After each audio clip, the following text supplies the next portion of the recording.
2026 বিশ্বকাপে মাঠের লড়াইয়ের পাশাপাশি মাঠের বাইরেরও বিতর্কে এখন শিরোনামে, আর সেই বিতর্কের কেন্দ্রবিন্দুতে রয়েছে ফিফা প্রেসিডেন্ট জিয়ানি ইনফান্তিনো। মার্কিন স্ট্রাইকার ফোলারিন বালোগুনের নিষেধাজ্ঞা প্রত্যাহারকে ঘিরে যখন ফুটবল বিশ্ব উত্তাল, ঠিক তখনই সামনে এসেছে আরও বিস্ফোরক এক তথ্য।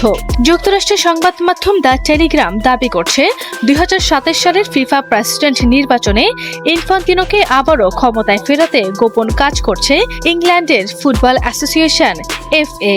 প্রতিবেদন অনুযায়ী বিশ্বকাপে বিতর্ক শুরু হওয়ার আগেই ফিফা বিভিন্ন প্রভাবশালী ফুটবল সংস্থার কাছে ইনফান্তিনোর পক্ষে আনুষ্ঠানিক সমর্থন চেয়েছিল। সেই আহ্বানে ইতিবাচক সাড়া দিয়েছিল ইংল্যান্ডের FA। এমনকি বিশ্বকাপ শুরু হওয়ার পর ইনফান্তিনোর পক্ষে একটি আনুষ্ঠানিক সমর্থনপত্র পাঠানোর প্রস্তুতিও সম্পূর্ণ করে রেখেছিল তারা। তবে ফিফা প্রেসিডেন্টের সঙ্গে মার্কিন প্রেসিডেন্ট ডোনাল্ড ট্রাম্পের ঘনিষ্ঠ সম্পর্ক এবং বালোগুন বিতর্কের জেরে পরিস্থিতি জটিল হয়ে উঠেছে। টেলিগ্রাফ স্পোর্টস এই বিষয়ে জানতে চাইলে ইংল্যান্ড ফুটবল অ্যাসোসিয়েশন নিশ্চিত করতে অস্বীকৃতি জানায় যে সেই সমর্থন আদৌ পাঠানো হয়েছিল কিনা। FA-র এমন নীরবতা নতুন করে প্রশ্ন তুলেছে। সংগঠনটির সাবেক চেয়ারম্যান ডেভিড বার্নস্টেইন সহ ব্রিটেনের বেশ কয়েকজন প্রভাবশালী ব্যক্তি প্রকাশ্যে ইনফান্তিনোর পদত্যাগ দাবি করেছেন, কিন্তু তারপরও কেন তাকে নিয়ে প্রকাশ্যে বিরোধিতা করতে চাইছে না AF? বিশ্লেষকদের মতে এর পেছনে রয়েছে ইংল্যান্ডের দীর্ঘমেয়াদী কৌশলগত স্বার্থ।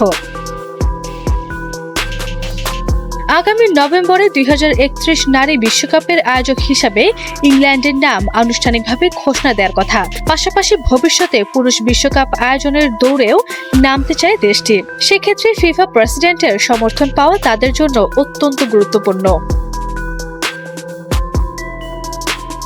দীর্ঘ এক দশক ধরে ফিফার শীর্ষ পদে থাকা ইনফান্তিনোর পুনর্নির্বাচন অনেকটা নিশ্চিত বলেই মনে করা হচ্ছে।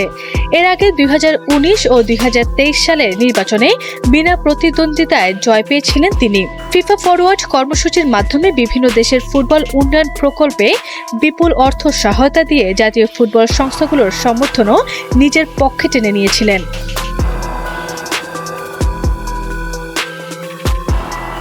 ফিফার 211টি সদস্য দেশের প্রত্যেকটির হাতে রয়েছে একটি করে ভোট। নির্বাচনে জিততে প্রয়োজন 106 ভোট। ইতিমধ্যে দক্ষিণ আমেরিকার 10টি দেশ, আফ্রিকার 54টি দেশ এবং এশিয়ার 47টি দেশে ইনফান্তিনোর প্রতি সমর্থন ঘোষণা করেছে। অর্থাৎ ইংল্যান্ডের সমর্থন ছাড়াই তার ঝুলিতে রয়েছে 111টি ভোট। তবে বালোগুনের নিষেধাজ্ঞা প্রত্যাহারের ঘটনায় এবার নজিরবিহীন চাপে পড়েছেন ইনফান্তিনো। মার্কিন প্রেসিডেন্ট ডোনাল্ড ট্রাম্প নিজেই দাবি করেছেন তার ব্যক্তিগত সুপারিশে সেই সিদ্ধান্ত পরিবর্তন করা হয়েছিল। UEFA, জার্মানি ও বেলজিয়াম এই ঘটনায় তীব্র নিন্দা জানিয়েছে এবং ফুটবলের রাজনৈতিক হস্তক্ষেপের বিরুদ্ধে সরব হয়েছে। সব মিলিয়ে যুক্তরাষ্ট্রের বিশ্বকাপ থেকে বিদায়ের পর হয়তো তাৎক্ষণিক চাপ কিছুটা কমবে, কিন্তু ট্রাম্প বালোগুন বিতর্ক এবং গোপন নির্বাচনের সমর্থনের অভিযোগ ফুটবল বিশ্বে ইনফান্তিনোর বিরুদ্ধে এক নতুন বিদ্রোহের সূচনা করেছে, যার প্রভাব 2027 সালে ফিফা নির্বাচন পর্যন্ত গড়াতে পারে।